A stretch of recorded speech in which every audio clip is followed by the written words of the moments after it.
Hello दोस्तों, एक बार फिर से स्वागत है आपका आपके अपने YouTube चैनल ओनली स्टडी के ऊपर। तो आज हम डिस्काउंट का पार्ट नंबर 3 कर रहे हैं और यही इसका लास्ट पार्ट भी होगा। इसके साथ ही हमारे जो डिस्काउंट के वो हर टाइप के क्वेश्चन जो है वो कवर हो जाएंगे। तो आज की क्लास का सबसे पहला जो क्वेश्चन है वो क्या है कि सूची मूल्य पर 20% बट्टा देने पर, सूची मूल्य मतलब अंकित मूल्य या फिर आप कह सकते हो मार्क्ड प्राइस। मार्क्ड प्राइस के ऊपर क्या किया, डिस्काउंट कर दिया कितने रुपए का, 20% का। 20% का डिस्काउंट देने के बाद मूल्य कितना हो जाता है, 24 रुपए। अब मेरे को बताओ कि कोई चीज अपने आप में 100% होती है, तो मार्केट प्राइस मैंने मान लिया 100%। यदि 20% की छूट दी तो कितना हो गया सेलिंग प्राइस, सेलिंग प्राइस हो गया सर 80%।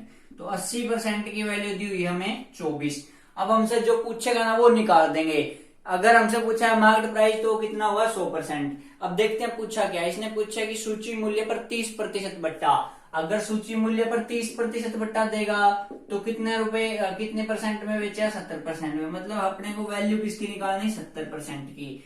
तो ये 24 गुना जिसकी वैल्यू निकालनी है उसको ऊपर रखते हैं, जिसकी वैल्यू दे रखी है उसको नीचे रखते हैं। सोल्व किया तो ये कितना आ गया, 21 रुपए। तो कितने रुपए जो है उसको विक्रय मूल्य होगा यदि 30% डिस्काउंट दे तो कितना होगा सेलिंग प्राइस, 21 रुपए होना चाहिए। नेक्स्ट क्वेश्चन देखिए, 1 लाख रुपए के बिल पर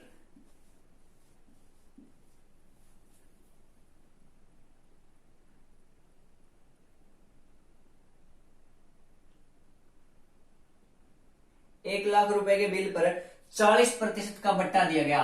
पहली कंडीशन में क्या कह रहा है कि 40% का बट्टा दिया जाए, और दूसरी कंडीशन में क्या कह रहा है कि 2 क्रमागत बट्टे, पहले 36 का और फिर 4 का 2 बट्टे दिए जाएं। तो इनमें अंतर क्या होगा, तो देखो ये तो 40 का सिंपल है, सीधा सा बट्टा है। अगर ये क्या है, एक सक्सेसिव है, तो इसका अगर हम टोटल बट्टा निकालना है टोटल कितना हुआ, तो हमें पता है कि जब भी 2 सक्सेसिव बट्टे दिए जाएं तो उसका फॉर्मूला क्या होता है, X plus Y minus X Y divide by 100। तो इसको सोल्व करते हैं, देखो 36 प्लस 4 प्लस 36 गुणा 4 बटा 100, सॉरी यहाँ पे माइनस। अब देखो ये कितना आया, 40 माइनस ये कितना आ गया, यहां से यहां से आ गया 144 बटा 100। 40 माइनस 1.44 और ये पूरा क्या है, परसेंट। अब देखो इन दोनों में अंतर कितना है, इसमें से यदि मैं ये घटाऊं या फिर इसमें से यदि मैं ये घटाऊं तो देखो अंतर कितने का आएगा। देखो फर्स्ट माइनस सेकंड कर देता हूं मैं, तो 40 माइनस 1.44। मैं चाहता तो इसको सोल्व कर सकता था लेकिन मैं नहीं करना चाहता क्योंकि मेरे को पता है कट जाएगा। तो देखो 40 माइनस 40 और माइनस माइनस क्या होगा, 1.44%। सारी चीजें किस में है, ये परसेंट में ही तो है, तो 40 से 40 कैंसिल हो गया। मतलब इतना परसेंट का फर्क पड़ा। इतना परसेंट किसके ऊपर, जितने का बिल था उसके ऊपर। मतलब 1 लाख रुपए का हमें क्या निकालना है, 1.44%। 1.44 को हम क्या लिख सकते हैं, 144 डिवाइड बाई 100। और इस परसेंटेज को सोल्व करने के लिए क्या करेंगे, डिवाइड बाई 100। 2 जीरो से ये 2 जीरो कैंसिल, इन 2 जीरो से ये वाले 2 जीरो कैंसिल।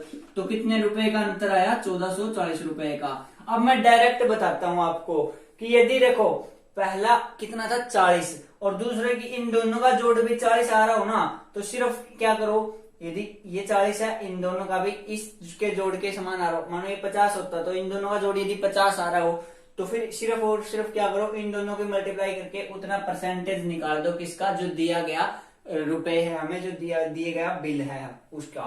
तो हमारा क्या जाएगा, डायरेक्ट आंसर आ जाएगा। इतना सब कुछ करने की जरूरत ही नहीं थी हमें। ये मैंने इसलिए बताया ताकि आपका बेसिक भी क्लियर हो जाए साथ साथ। नेक्स्ट देखो, यदि किसी बिल पर 35% का बट्टा दिया जाए तथा 20% के 2 क्रमागत बट्टे दिए जाए तो 22 रुपए का अंतर आता है। अब देखो, अब अगर वैल्यू अलग अलग हो तो भी हम ऐसा कर सकते हैं। देखो पहली बार में क्या हुआ, किसी बिल पर 35% का बट्टा दिया गया। दूसरी कंडीशन में क्या कह रहा है कि पहले दिया गया 20% का, दूसरे में भी दिया गया कितना, 20% का। अब देखो यहां से जो टोटल बट्टा है ना, ओवरऑल बट्टा, ये तो क्रमागत है, ओवरऑल क्या आएगा वो देखो, 20 प्लस 20 माइनस 20 गुणा 20 बटा 100। तो 0 से 0 कैंसिल, 0 से 0 कैंसिल, ये कितना आ गया, 40 माइनस 4, तो कितना आ गया, 36%।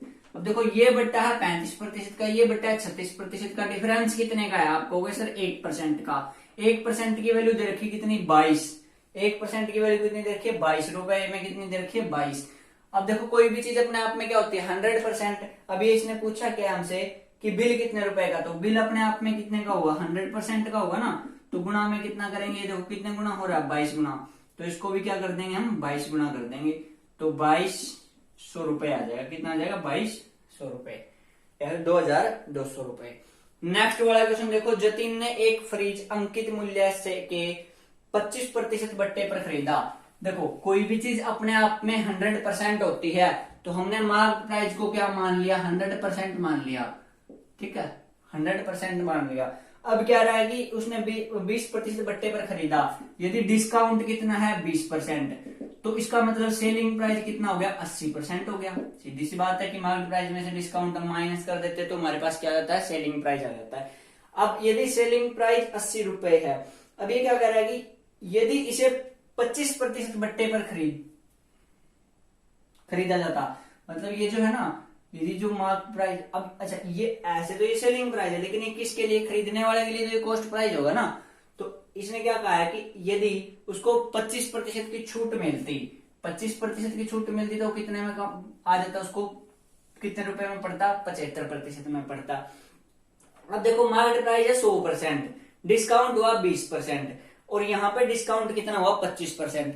तो कितने का फर्क आया? 5% का। तो इस 5% की वैल्यू दे रखी है उसने। क्यों? क्योंकि उसने ये कहा है कि यदि 20 की बजाय 25% का डिस्काउंट उसको मिल जाता तो उसको कितने रुपए कम देने पड़ते? तो वो कह रहा है उसको 500 रुपए कम देने पड़ते। 500 रुपए कम क्यों देने पड़ते? क्योंकि ये 5% की और अधिक छूट होगी।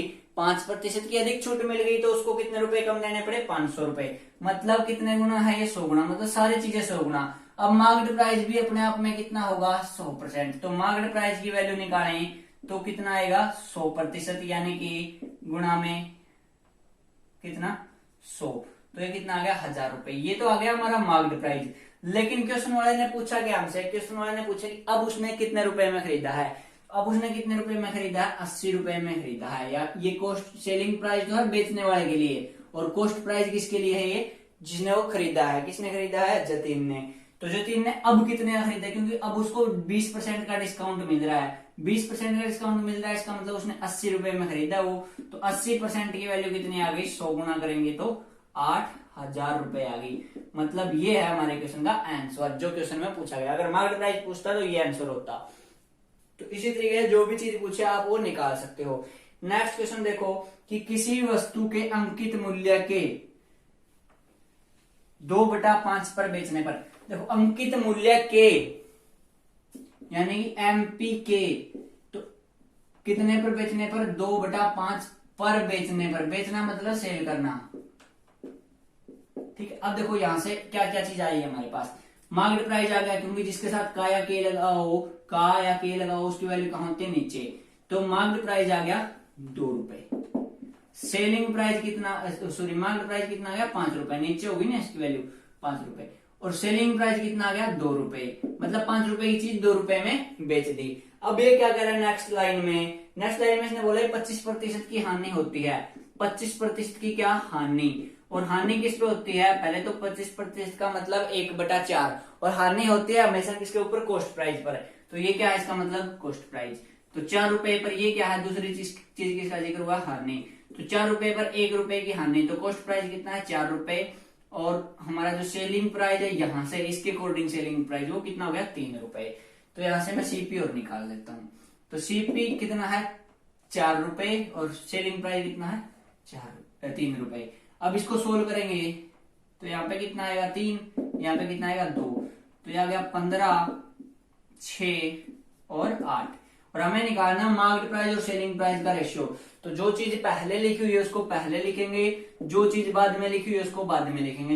यही हमसे पूछा गया कि अंकित मूल्य पहले लिख लिया हमने और क्रय मूल्य बाद में लिख लिया। तो इनका रेशियो कितना है? 15:8 है। 15:8 है। यही हमारे क्वेश्चन का आंसर। चलिए नेक्स्ट क्वेश्चन देखिए, यदि किसी वस्तु के सूची मूल्य पर 10% की छूट दी जाती है। देखो सूची मूल्य क्या होता है? Market price. तो यदि आपको ऐसा क्वेश्चन दिखे तो हम क्या करेंगे, मार्केट प्राइस को क्या मान लेंगे 100, क्योंकि हमें पता ही नहीं है कि मार्केट प्राइस कितना है। 100 ही क्यों मानेंगे, क्योंकि हमें पता है कि जो 100 होता है उसके ऊपर परसेंटेज वैल्यू निकालना आसान होता है, और यहाँ पे छूट दी गई है तो छूट होती है मार्केट प्राइस पे, तो ये हमने मान ली 100। तो मार्केट प्राइस 100 मान लिया। अगर डिस्काउंट 100 रुपए है, सॉरी डिस्काउंट कितना कह रहा है 10% है, डिस्काउंट 10% है, इसका मतलब 10 रुपए माइनस हो गए, तो सेलिंग प्राइस कितना हो गया, तो सेलिंग प्राइस हो गया यहां से 90 रुपए। हुआ या नहीं हुआ, कोई 100 रुपए चीज लिखा हुआ था, 10% का छूट दे दिया, तो कितने रुपए की होगी वो 90 रुपए की होगी ना, क्योंकि 100 का 10% निकालेंगे 10 आ गया, 100 में से 10 गया कितना आ गया 90। अब आगे वाली लाइन में क्या बोला इसने, तो विक्रेता को 20% का लाभ होता। अब हमें पता है कि लाभ किसके ऊपर होता है, लाभ होता है हमेशा कॉस्ट प्राइस पर। तो लाभ जो हुआ है ना वो कितना हुआ है 20% का। 20% का लाभ का मतलब कोई चीज 100 रुपए की थी और आपने 120 में उसको बेच दिया। अब यहां से आप बेचने वाला मूल्य क्यों निकाल रहे हो, क्योंकि हमें बेचने वाला मूल्य दिया हुआ है क्वेश्चन में, एग्जैक्ट वैल्यू कितना है हमारा 90 रुपए, तो हम बेचने वाला निकालेंगे। यहाँ पे देखो कॉस्ट प्राइस क्या मान लिया 100%, 100 रुपए नहीं 100%। क्यों मान लिया 100%, क्योंकि कोई भी चीज अपने आप में 100% होती है। अब देखो 20% का लाभ हुआ, इसका मतलब 120% की होगी वो, कब, जब बेची गई। तो सेलिंग प्राइस कितना हो गया उसका 120 रुपए। लेकिन हमारे को दूसरी कंडीशन के अकॉर्डिंग जो सेलिंग प्राइस आया वो कितना है 90 रुपए आया है, 90 रुपए आया है ना। अब यदि हम रुपए में वैल्यू निकालना चाहें किसकी, कॉस्ट प्राइस की, तो हमें किसकी वैल्यू निकालनी पड़ेगी 100% की। क्यों, क्योंकि हमें पूछा क्या गया है, हमें पूछा गया कि ओवरऑल यदि वह बिल्कुल भी छूट ना दे, हमें पूछा गया कि यदि वह छूट जो है 20% कर दे तो लागत प्रतिशत क्या होगा, मतलब लाभ प्रतिशत क्या होगा। तो हमें क्या, किसने क्या बोला कि डिस्काउंट यदि 20% कर दे तो डिस्काउंट 20% करने पर लाभ क्या होगा, तो लाभ हमेशा निकलता है कॉस्ट प्राइस पर, इसीलिए यहाँ पे कॉस्ट प्राइस की वैल्यू निकालना जरूरी है। तो 100% की वैल्यू निकालनी है तो 100 ऊपर और 120 की दे रखी है तो 120 नीचे, 0 से 0 कट गया। ठीक है, अब सोल्व करते हैं इसको। 15 6 पे काट दिया मैंने और ये 5 पे, 15 पे 5 कितना हो गया 75। तो जो कॉस्ट प्राइस है वो कितना आ गया 75 रुपए। अब आपके पास 75 रुपए की चीज लेके आए थे वो, और उसके ऊपर लिखा कितना हुआ है 100 रुपए लिखा हुआ है।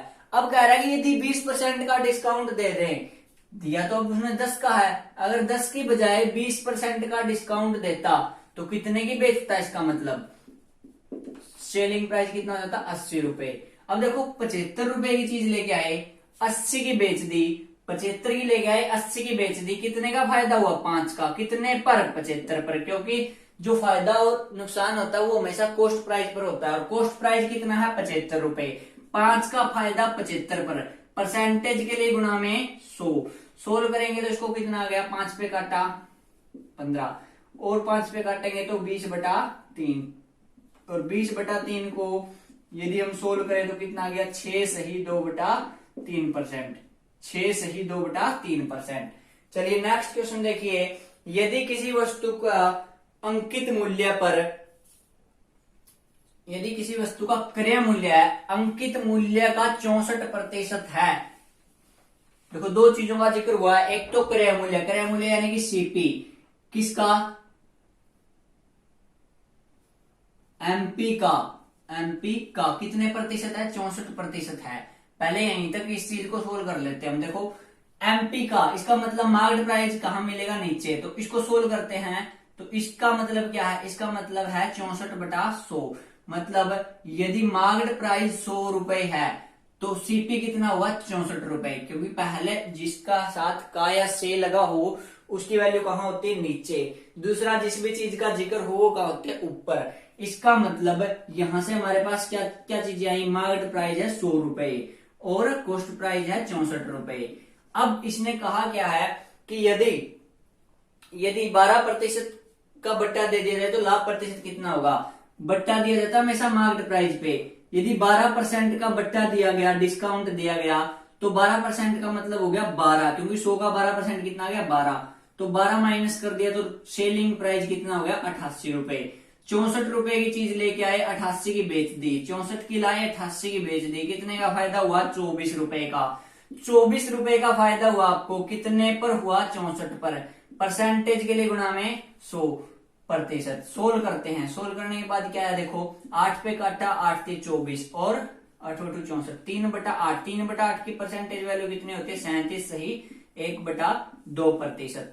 37 सही 1/2%। यही हमारे क्वेश्चन का क्या आंसर है। चलिए नेक्स्ट क्वेश्चन देखिए। एक दुकानदार अंकित मूल्य पर 5% बट्टा देकर साड़ी को 266 रुपए में बेचता है। तो सबसे पहले पहली लाइन को ही हम सोल्व कर लेते हैं। क्या किया इसने कि 5% का क्या दिया? डिस्काउंट दिया। और डिस्काउंट हमें पता है कि डिस्काउंट किसके ऊपर होता है? मार्केट प्राइस पर। 5% का मतलब 1/20, मतलब नीचे किसकी वैल्यू? एमपी की, ऊपर किसकी वैल्यू? दूसरा किसका जिक्र है? डिस्काउंट का। तो यानी कि 20 रुपए की चीज थी, मार्केट प्राइस 20 रुपए, कितने में बेच दी? 1 रुपए का छूट दे दिया सर, इसका मतलब 19 में बेच दी। लेकिन क्वेश्चन वाला करे 266 रुपए में बेच दी। 19 की वैल्यू 266 है। अगर आपको पता चल जाता है कि कितने गुना हो रही है, जैसे मेरे को पता चलेगा कि 19 सत्ता होता है 133 और उसका डबल हो रही है, इसका मतलब कितने गुना हो रही है? 14 गुना। तो आप डायरेक्ट कर सकते हो, वरना मैंने आपको दूसरा तरीका बता रखा है कि दूसरे तरीके से आप कैसे निकाल सकते हो। 19 की वैल्यू 266, तो 20 की वैल्यू, जिसकी वैल्यू निकालनी है उसको ऊपर रखेंगे, जिसकी वैल्यू दे रखी है उसको नीचे। तो 20 की वैल्यू कितनी आ गई? 280 रुपए। इसका मतलब उसके ऊपर कितने रुपए लिखा हुआ है? 280 रुपए लिखा हुआ है। अब इसने कहा क्या है कि यदि वह बट्टा नहीं देता तो उसे 12% का लाभ होता। यदि डिस्काउंट ना दे तो इसका मतलब उसने कितने में ही बेच दिया? जो लिखा हुआ था उसी के ऊपर बेच दिया। डिस्काउंट दिया ही नहीं उसने, मतलब 280 में ही बेच दिया। यदि वो 280 रुपए में ही बेच दे तो क्वेश्चन के अकॉर्डिंग 12% का क्या होता है? उसे लाभ। 12% का लाभ किसके ऊपर होता है? लाभ होता है हमेशा कॉस्ट प्राइस के ऊपर। और 12% का हुआ है तो कॉस्ट प्राइस हमेशा क्या होता है? अपने आप में 100% होता है। 12% का लाभ हो गया तो इसका मतलब 112% की वैल्यू कितनी होगी? 112% की वैल्यू कितनी होगी? 112% की वैल्यू होगी 280 रुपए, according to question, according to condition. क्यों? क्योंकि देखो अगर वो डिस्काउंट नहीं देता तो इसका मतलब 280 में बेचता। 280 में बेचा है तो, और अगर 280 में बेचता तो क्वेश्चन के अकॉर्डिंग कितने रुपए का लाभ होता? 12% का। कोई चीज अपने आप में 100% होती है, 12% का लाभ कमा लिया, कितने में बेची? 112 में। क्वेश्चन के अकॉर्डिंग कितने में बेची? 280 में। 112% की वैल्यू 280। पूछा क्या है क्वेश्चन में? क्वेश्चन में पूछा कि क्रय मूल्य क्या होगा? साड़ी का क्रय मूल्य। क्रय मूल्य मतलब 100% की वैल्यू। तो जिसकी वैल्यू निकालनी हो उसको रखते हैं हम ऊपर, जिसकी वैल्यू दे रखी है उसको रखते हैं हम नीचे। सोल्व कर लेते हैं। 7 पे काटेंगे इसको तो ये 40, इसको काटेंगे 7 एकम 7, 7 6 42, 4 पे काट देते हैं, यहाँ पे 10 आया, यहाँ पे आया 4, इसको काट देते हैं 4 पे 25, 10 गुना 25 यानी कि 250 रुपए, यानी कि 250 रुपए। इसी तरीके से आप यहाँ से 19 की वैल्यू 266 थी तो 20 की वैल्यू भी निकाल सकते थे। कैसे? 19 की वैल्यू है 266, ठीक है, तो 20 की वैल्यू कितनी आ जाएगी? 266 गुणा 20, क्योंकि 20 की निकालनी है, डिवाइड बाय 19। तो इसको काटते ना 19 पे तो यह था 14, और 14 इंटू 20 करते तो कितना आ जाता? 280, ठीक है ना। ये थोड़ी कैलकुलेशन फास्ट करने के तरीके होते हैं। अब जो ये एक क्वेश्चन आपको बोर्ड पर दिख रहा है लास्ट, इसका आपको खुद करना है ये क्वेश्चन, और इसका आंसर जो आपको कमेंट बॉक्स में देना है। और यदि आप चैनल पर नए हो तो चैनल को सब्सक्राइब करना बिल्कुल भी ना भूलें, ताकि आपको नई नई वीडियोस की लेटेस्ट अपडेट मिलती